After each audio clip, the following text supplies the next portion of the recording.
फिल्में मेकिंग हो ही नहीं पा रही है। अब 10 दिन में 12 दिन में फिल्म बनेगी तो सीरियल जैसी बात हो रही है। एक वही हीरो ऐसा है जो मुझे अगर किसी फिल्म में फादर का कैरेक्टर अगर प्रॉपर नहीं दिखता उसे, बंदा मुझे रिकमेंड करता है, फोन करके बोलता है कि जेपी जी को बुला लीजिए। रंग लाती है हिना पत्थर पे घिस जाने के बाद, किस्मतें सुर्ख होती हैं ठोकरें खाने के बाद। मैं कहूँगा कि वो शख्स तो सिर्फ सिनेमा के लिए ही बना है, सिनेमा के लिए ही बना और सिनेमा में ही 24 घंटे डूबा रहा था। नमस्कार, विराट मंच देख रहे हैं आप और मैं हूं आपके साथ विराट। हमारे साथ कह सकते हैं कि अनुभव का खजाना भंडार हमारे पास जेपी सिंह कलाकार मौजूद हैं। स्वागत है सर आपका हमारे चैनल पे। धन्यवाद विराट जी। और मैं आपके विराट मंच चैनल को सारे दर्शकों से प्रार्थना करूंगा कि इस चैनल को वो लोग ज़्यादा से ज़्यादा देखें और अपने प्यार और आशीर्वाद दें। अच्छा, आपने अभी तक तकरीबन कितनी फिल्में की हैं? बताया ना आपसे कि मतलब गिनती तो नहीं किया है मैंने, लेकिन 150 से 200 के आसपास तो होंगे। मैं कुछ अनुभव जो आपने किया है इतने सारे फिल्मों में, मैं उसको लेकर चर्चा करूंगा। क्योंकि आप एक ऐसे कलाकार हैं जिन्होंने सभी कलाकारों के साथ काम किया और सभी लोग आपके रिस्पेक्ट करते हैं। तो हमें बताएंगे कि मतलब सबसे बेहतर आपके को एक्टर कौन रहे हैं अभी तक? देखिए, सब कलाकार मेरी इज्जत करते हैं और मैं सबकी इज्जत करता हूं। और मैं फिल्म में, सीरियल में या जो भी काम होता है, मैं अपने काम को प्राथमिकता देता हूं। और क्योंकि ये टीम वर्क है, इसलिए जो भी सीन में पूरे एक्टर्स, चाहे हीरो हो, हीरोइन हो, कैरेक्टर आर्टिस्ट हो, जितने भी लोग, मैं सबको रिस्पेक्ट करता हूं और सब टीम वर्क के साथ मिल करके सीन को अच्छा बेहतर बनाने के लिए कोशिश करते हैं कि सीन जितना बढ़िया बन सके। इसलिए हमारी नज़र में सब अच्छे, सब कोऑपरेटिव, सब डेडिकेटेड हैं। गाने सुनते हैं आप? हाँ, पहले सुनता था। अब नहीं सुनता, क्योंकि आपके गाने सुनने लायक है नहीं।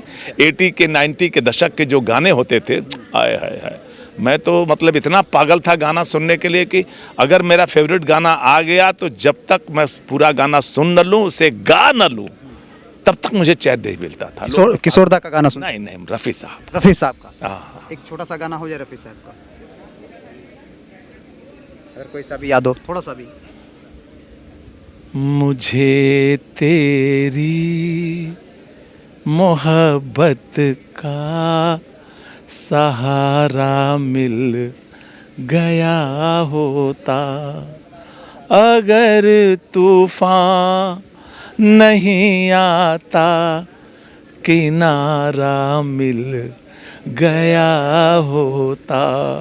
मुझे तेरी मोहब्बत का न था मंजूर किस्मत को, न थी मर्जी बहारों की, नहीं तो इस गुलिस्तां में, नहीं तो इस गुलिस्तां में कमी थी क्या नज़ारों की।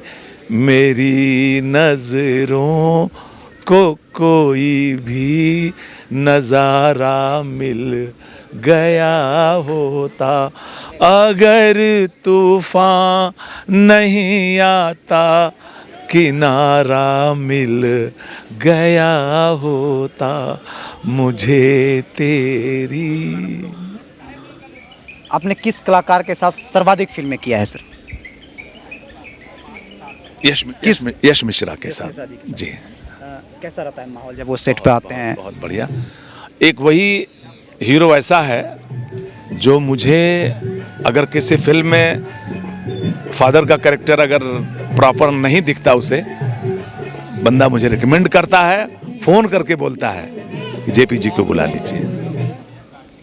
तो अच्छा, पवन जी के साथ भी आपने फिल्में की है, मैंने देखी है फिल्में। जी जी जी। उनका सेट पर कैसा रहता है माहौल? बहुत बढ़िया। पवन जी बहुत ही संस्कारिक बच्चा है। और आपको बता दूं कि जिस सेट पर जहाँ भी मैं मिलूँगा, चाहे वो कितने भीड़ में कितने लोगों के साथ, बड़े बड़े लोगों के साथ, लेकिन आएंगे, पैर छुएंगे, बोले चाचा ही बोलते हैं, नाम लेके नहीं बुलाते, चाचा कैसे बाड़ा पाठक, तेरे चाचा का ध्यान रखिए आप। गाने सुनते हैं आप उनका? बहुत अच्छे गाते हैं। अभी तो वो बॉलीवुड में आजकल के गानों को सुनने का मुझे थोड़ा सा विचारधारा हमारी जो है कुछ प्रभु की तरफ हो गई है, तब ने कहा जो इन सब चीज़ों में इंटरटेन करने का आप कोई इम्पोर्टेंस नहीं रहा दिल दिमाग को। जितना हम उधर करेंगे, अगर उतना थोड़ा सा प्रभु के में हम उनका कुछ चर्चा सुनेंगे, उनका ध्यान करेंगे, उनका नाम स्मरण करेंगे, नहीं कुछ तो नाम स्मरण तो किसी भी हाल में कर सकते हैं। तो वो समय अगर उधर दूंगा तो बहुत हो गया। प्रभु दुनिया ने सब कुछ दी, सारे अरमान पूरे किए और अभी भी तंदुरुस्ती दिए हैं कि अभी भी काम आप लोग जैसे लोगों के साथ काम कर रहे हैं, ये उनकी महती कृपा है। तो इसलिए अब दुनियादारी इंजॉयमेंट करने का अब शौक नहीं रहा। अब जो समय उधर देना है वो प्रभु के स्मरण में दें तो हमारे लिए बेहतर होगा।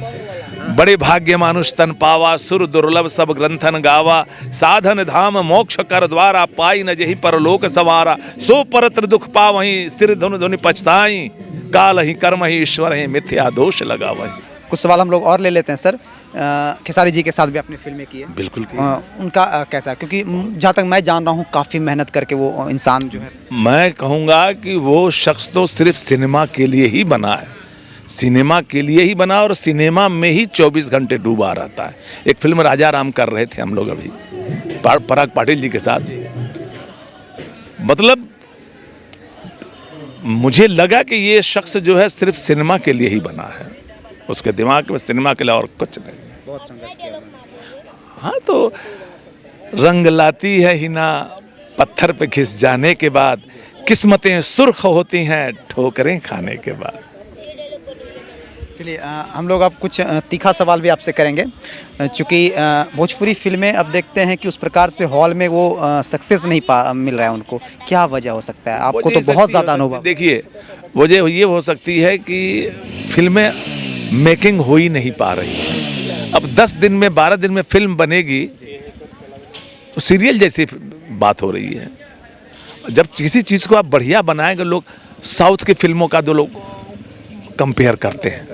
आप एक एक सीन, एक एक शॉट, फाइट्स के शॉट, गाने के शॉट जरा देखिए कितना उसमें पैसा खर्चा होता है और कितना टाइम लगता है उसमें। आप 10 दिन में आप फाइट करेंगे कि गाना करेंगे कि सीन करेंगे, भागो भागो भागो भागो भागो, इस तरह फिल्म मेकिंग नहीं होती बाबू। टाइम लगता है, चीज़ को बनाने में वक्त लगता है।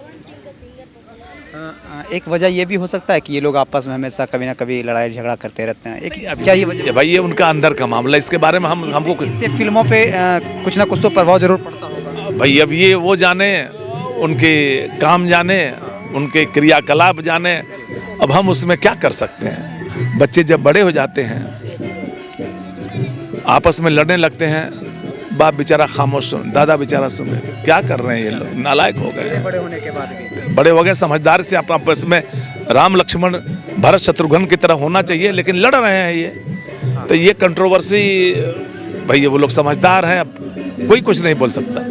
अगर मामला आपका नहीं सोचता, कोर्ट में जाओ, कानून का दरवाजा खटखटाओ, अपना अपना फैसला ले लो भाई। तकरीबन आपने लगभग 150 से 200 फिल्में कर चुकी है, तो क्या अब इच्छा करता है बहुत सारी फिल्में करें, या फिर लगता है कि अब थोड़ा रेस्ट किया जाए? काम का जुनून तो बाबू वही है, काम का जुनून। क्योंकि इसके पहले क्या है कि मैंने मुंबई इंडस्ट्री को बहुत कम समय दिया हूँ।